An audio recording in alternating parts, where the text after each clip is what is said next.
আমার স্ত্রীর একটা বাতিক আছে, সেটা হলো রাতের বেলায় গোসল করা। রাতে গোসল করতে অনেকবার নিষেধ করেছি। ভেজা চুলে ঘুমোতে গিয়ে কয়েকদিন পরপরই ঠান্ডা লাগে তার। এসব নিয়ে বাধা দিতে গেলে সে তার খোড়া যুক্তি দেখিয়ে বলে রাতে ঘুমানোর আগে গোসল দিলে শরীর আর মন দুটোই সতেজ থাকে, ফলে শান্তিতে ঘুমানো যায়। বিয়ের প্রথম প্রথম রাতের বেলায় গোসল করা নিয়ে ঝগড়া করলেও এখন আর তেমন কিছু বলি না। তবে কয়েকদিন পরপর জ্বর সর্দি লাগার ব্যাপারটা মোটেও ভালো লাগে না আমার। ভাবলাম মেয়েটাকে অন্যভাবে ভয় দেখিয়ে রাতে গোসল করার অভ্যাসটা ছাড়াতে হবে। মনে মনে কি করব দুষ্টু ফোন দিয়েতে আমি ঘুমিয়ে গেলাম। পরদিন রোজকার মতো আজও বাসার সব কাজকর্ম সেরে গোসল করার জন্য বাথরুমে ঢুকতেই আমি এক দৌড়ে নিচে চলে গেলাম। আমাদের পানির ট্যাঙ্কিটা নিচতলায়। তারপর প্ল্যান মোতাবেক পানির ট্যাঙ্কির মধ্যে লাল রং মিশিয়ে দিয়ে আবার চুপচাপ বিছানায় এসে বসলাম ভদ্র সভ্য লেজ বিশিষ্ট স্বামীর মতো। বাথরুমের ভেতর থেকে সারা গুনগুন করে গান গাইছে আর গোসল করছে। না, মনে হচ্ছে এখনো সারা সাবান মাখানো শেষ হয়নি, তাই পানিটা খেয়াল করছে না। তাই আমি আবার ওয়াশরুমের দিকে গেলাম। শাওয়ার থেকে গড়িয়ে পড়া ঝমঝম করে পানির শব্দ কানে ভেসে আসছে অনবরত। দরজায় কান পাতলাম। দূর, এখনো পর্যন্ত কোনো সারা শব্দ নেই। ও কি ওখানে ঘুমিয়ে গেল নাকি? আজকে কি আর বিছানায় ঘুমোতে আসবে না? মনে হচ্ছে ওর জন্য ওখানেই একটা ব্যবস্থা করে দিতে হবে। দরজায় বাড়ি দিতে চাইলাম, কিন্তু দিলাম না। দেখি আজকে কতক্ষণে ওর গোসল শেষ হয়। আমি যদি ওয়াশরুমের দরজায় বাড়ি দেই তাহলে ও ভেতর থেকে বলবে ও ওয়াশরুমে গেলেই আমার ওয়াশরুমে যেতে ইচ্ছা করে। তারপর আর কিছু না বলে ঘরে ঢুকলাম। বিছানায় বসে বসে চাতক পাখির মতো অপেক্ষা করছি ভেতর থেকে সারার কান ফাটানো চিৎকার শোনার জন্য। কিছুক্ষণ বাদে বেশ চিত্তে মিত্তে গোসল শেষ করে ওয়াশরুম থেকে বেরিয়ে এলো সারা। টপ টপ করে বেয়ে পড়া পানিতে হালকা ভেজা পেটিকোট পরে আছে আর গায়ে পাতলা গেঞ্জি। কোমর অব্দি নেমে আসা ভেজা চুল থেকে টপ টপ করে পানি পড়ছে মেঝেতে। তোয়ালে দিয়ে মুছতে মুছতে আমাকে দেখে চোখ পাকিয়ে বলে উঠলো, কি হলো, এখন বাথরুম পাচ্ছে না আর? এত অধৈর্য কেন তুমি বলো তো? মাত্র তো ঢুকেছি গোসল করার জন্য, এর ভেতরেই ধূপধাপ করে দরজায় বাড়ি মারতে শুরু করে দিয়েছো। যাও এখন। সারার কথা শুনে খানিকটা অবাক হয়ে পড়লাম। আমি আবার কখন দরজায় নক করলাম? আমি তো তুমি যাওয়ার পর থেকে এখানেই বসে আছি। একদম মিথ্যা বলবে না। আমি বাথরুমে ঢুকলেই তোমার ব্যারামে ধরে। যাও না এখন।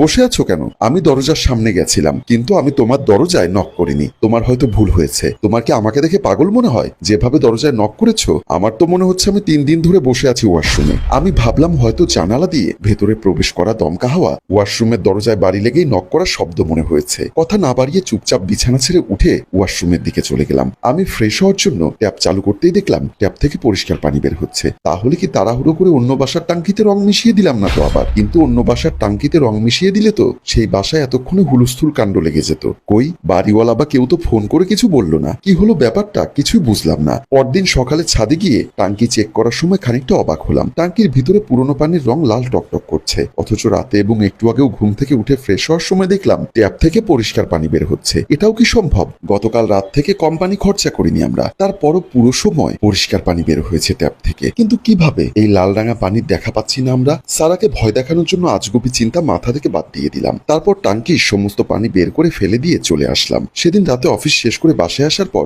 সাংসারিক সকল কাজকর্ম সেরে খাওয়া দাওয়ার পাট্টু চুকিয়ে রোজকার মতো তোয়ালে নিয়ে বাথরুমে ঢুকলো সারা গোসল করার জন্য। আর বাথরুমে ঢোকার কয়েক মুহূর্ত পরেই বাথরুম থেকে সারার গলা ফাটানো আর্তনাদ ভেসে এলো কানে। বাথরুমের ভেতর থেকে সারা চিৎকার করে আমার নাম ধরে ডাকছে। আমি তাড়াতাড়ি হুড়মুড়িয়ে উঠে গিয়ে বাথরুমের দরজার হাতল ধরে মোড়ামুড়ি করেও কোনো রকম কাজ হলো না দেখে কি করব ভেবে না পেয়ে দুশ্চিন্তায় পড়ে গেলাম। এদিকে আমার স্ত্রীর চিৎকার ভেসেই আসছে। আমি ধাক্কা দিয়ে বাথরুমের দরজা খুলে ভেতরে ঢুকলাম। ঢুকতেই দেখলাম সারা বাথরুমের ফ্লোরে জ্ঞানশূন্য হয়ে পড়ে আছে। সব দিকে লাল রং মিশ্রিত পানি ছড়িয়ে আছে। কিন্তু এ কিভাবে সম্ভব? আমি তো আজ সকালেই টাঙ্কির সব পানি ফেলে দিয়ে তারপর অফিসে গেছিলাম। সারাকে কোনো রকমে বাহিরে আনলাম। আমি সারাকে বাথরুম থেকে বের করে চেয়ারে নিয়ে গিয়ে বসলাম। চোখ মুখে পানি ছিটিয়ে জ্ঞান ফেরাতেই সারা আমাকে শক্ত করে জড়িয়ে ধরে বুকের ভেতর মুখ লুকালো। সারার পুরো শরীর ভয়ে ঠকঠক করে কাঁপছে। ভয় সন্ত্রস্ত হয়ে তার ডান হাত দিয়ে আমার একটা হাত খামচে ধরে রেখেছে। কিছুক্ষণ পর সারা স্থির হলে বাথরুমের চিৎকারের কারণ জানতে চাইলাম। কি হয়েছিল সারা? এমন করলে কেন? সে কাপা কাপা গলায় বলল,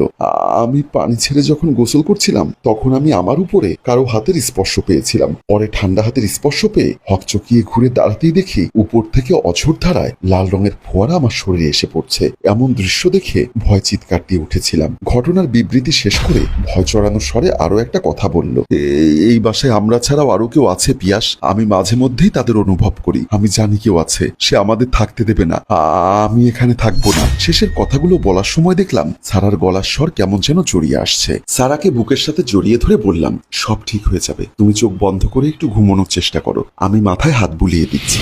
বেশ কিছুক্ষণ লাগলো সারা স্বাভাবিক হতে। বালিশে শুইয়ে দিয়েছি সারাকে, এখন ঘুমোচ্ছে। ওকে রেখে বা টিপে টিপে বাথরুমের দিকে পানির ট্যাপ চালু করব, তার আগেই দেখলাম বাথরুম পরিষ্কার, কিচ্ছুটি নেই। মনে হচ্ছে কেউ খুব সময় নিয়ে পরিষ্কার করেছে, অথচ একটু আগেও যখন সারার চিৎকার শুনে ছুটে এসেছিলাম তখন নিজের চোখে দেখেছিলাম রক্তের মতো লাল তরল পদার্থ সবদিকে ছড়িয়ে আছে। দুজন মানুষের একসঙ্গে চোখের ভ্রম হওয়া কি আদৌ সম্ভব? বাথরুম থেকে বেরিয়ে বিছানার দিকে এগিয়ে যেতেই বুকটা কেঁপে উঠল আমার। সারা ভুল কোনো কিছু বলেনি। পানির পরিবর্তে লাল তরল দেখাটা চোখের ভ্রম হলেও ওর কাঁধের কাছে ফুটে ওঠা আঙ্গুলের ছাপগুলো মোটেও মিথ্যা হতে পারে না। সারা আবার উঠে বসে আছে। আমি এতক্ষণে দাগটা বুঝতে পারলাম, নিশ্চয়ই বাথরুমে অন্য কেউ উপস্থিত ছিল। আমি সারাকে সান্ত্বনা দিয়ে ভয় দূর করার চেষ্টা করছি, কিন্তু আমি নিজেই ভেতরে ভেতরে কুকড়ে যাচ্ছি।